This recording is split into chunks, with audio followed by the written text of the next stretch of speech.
Jio sim use ಮಾಡ್ತಿದ್ದೀರಾ? ಹಾಗಾದ್ರೆ ಒಂದ್ ಸ್ವಲ್ಪ ಹುಷಾರಾಗಿರಿ. ಹ್ಯಾಕರ್ಸ್ಗೆ ಇವಾಗ ನೀವೇ ಟಾರ್ಗೆಟ್ ಆಗಿದ್ದೀರಾ. ಇವಾಗ ಒಂದು ಸ್ಕ್ಯಾಮ್ ನಡೀತಾ ಇದೆ. ಈ ಸ್ಕ್ಯಾಮ್ ಇಂದ ಈಗಾಗಲೇ ತುಂಬಾ ಜನ ದುಡ್ಡು ಕಳ್ಕೊಂಡಿದ್ದಾರೆ. ಅದರಲ್ಲೂ ಕೂಡ ಜಿಯೋ ಸಿಮ್ ಯಾರು ಯೂಸ್ ಮಾಡ್ತಿದ್ದಾರೋ ಅವ್ರ ದುಡ್ಡೇ ಹೋಗ್ತಾ ಇದೆ. ಆದಷ್ಟು ಈ ಒಂದು ವಿಡಿಯೋನ ಎಲ್ಲರಿಗೂ ಕೂಡ ಶೇರ್ ಮಾಡಿ, ಎಲ್ಲರಿಗೂ ಕೂಡ ಯೂಸ್ ಆಗುತ್ತೆ. ಇವಾಗ ನೀವು ಸ್ಕ್ರೀನ್ ಮೇಲೆ ನೋಡ್ತಾ ಇದ್ದೀರಲ್ಲ, ಜಿಯೋ 1 year ರೀಚಾರ್ಜ್ ಜಸ್ಟ್ 399 ಅಂತ ಹೇಳ್ಬಿಟ್ಟು ಇದೆ. 2 GB per day ಇಂಟರ್ನೆಟ್ ಕೊಡ್ತಾರೆ. ಹಾಗೆ ಬಂದ್ಬಿಟ್ಟು 365 days ವ್ಯಾಲಿಡಿಟಿ ಇರುತ್ತೆ ಅಂತ ಹೇಳ್ಬಿಟ್ಟು ಒಂದು ಪೋಸ್ಟರ್ ಇದೆ.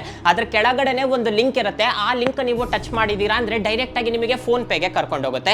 ಫೋನ್ ಪೇಗೆ ಹೋದ ತಕ್ಷಣ 399 ಪೇ ಮಾಡಿ ಅನ್ನತ್ತೆ. ತುಂಬಾ ಜನ 399 ಪೇ ಮಾಡ್ತಾ ಇದ್ದೀರಾ. ಯಾಕೆಂದ್ರೆ 399 ಪೇ ಮಾಡಿದ್ರೆ 1 ವರ್ಷ ರೀಚಾರ್ಜ್ ಸಿಗುತ್ತೆ ಅಂತ ಹೇಳ್ಬಿಟ್ಟು ತುಂಬಾ ಜನ 400 ರೂಪಾಯಿ ಪೇ ಮಾಡ್ತಿದ್ದೀರಾ. ನೀವೇನ್ ಪೇ ಮಾಡ್ತಿದ್ದೀರಲ್ಲ ಆ ದುಡ್ಡು ವಾಪಸ್ ಬರೋದಿಲ್ಲ. ಹಾಗೆ ಬಂದ್ಬಿಟ್ಟು ರೀಚಾರ್ಜ್ ಕೂಡ ಆಗೋದಿಲ್ಲ. ಇದು ಬಂದ್ಬಿಟ್ಟು ತುಂಬಾ ದೊಡ್ಡ ಸ್ಕ್ಯಾಮ್ ಅಂತಾನೆ ಹೇಳ್ಬೋದು. ಈಗಾಗಲೇ ತುಂಬಾ ಜನ 400 ರೂಪಾಯಿ ಪೇ ಮಾಡ್ತಿದ್ದಾರೆ. ದಯವಿಟ್ಟು ಆ ರೀತಿಯಾಗಿ ಪೇ ಮಾಡೋದಕ್ಕಾದ್ರೆ ಹೋಗ್ಬೇಡಿ. ಇದು ಬಂದ್ಬಿಟ್ಟು ತುಂಬಾನೇ ದೊಡ್ಡ ಸ್ಕ್ಯಾಮ್. ಹಾಗೆ ಬಂದ್ಬಿಟ್ಟು ವೆಬ್ಸೈಟ್ ಕೂಡ ನೋಡ್ತಾ ಇರಿ. ಇವಾಗ ನೀವು ಸ್ಕ್ರೀನ್ ಮೇಲೆ ನೋಡ್ತಾ ಇದ್ದೀರಲ್ಲ, ಈ ಲಿಂಕ್ ನೋಡಬಹುದು.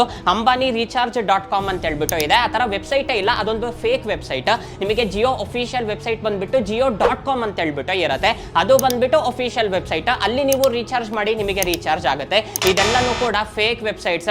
ನೀವೇನ್ ದುಡ್ಡು ಹಾಕ್ತಿರಲ್ಲ ಅದೆಲ್ಲನೂ ಕೂಡ ಹ್ಯಾಕರ್ಸ್ಗೆ ಹೋಗುತ್ತೆ. ಇವಾಗ ಫೇಸ್ಬುಕ್ ಅಲ್ಲಿ, ಇನ್ಸ್ಟಾಗ್ರಾಮ್ ಅಲ್ಲಿ, ಹಾಗೆ ಬಂದ್ಬಿಟ್ಟು ವಾಟ್ಸ್ಆಪ್ ಅಲ್ಲಿ ಈ ಒಂದು ಪೋಸ್ಟರ್ಸ್ ತುಂಬಾ ಜನ ಫಾರ್ವರ್ಡ್ ಮಾಡ್ತಿದ್ದಾರೆ. ಇದು ನಿಮಗೆ ಡಿಫ್ರೆಂಟ್ ಲ್ಯಾಂಗ್ವೇಜಸ್ ಅಲ್ಲಿ ಇರುತ್ತೆ. ತೆಲುಗು ಪೋಸ್ಟರ್ ಇರುತ್ತೆ, ಕನ್ನಡ ಪೋಸ್ಟರ್ ಇರುತ್ತೆ, ಹಿಂದಿ ಪೋಸ್ಟರ್ ಕೂಡ ಇರುತ್ತೆ. ಎಲ್ಲ ಕಡೆನೂ ಕೂಡ ಇದು ಸರ್ಕ್ಯುಲೇಟ್ ಆಗ್ತಾ ಇದೆ. ಒಂದ್ ಸ್ವಲ್ಪ ಹುಷಾರಾಗಿರಿ.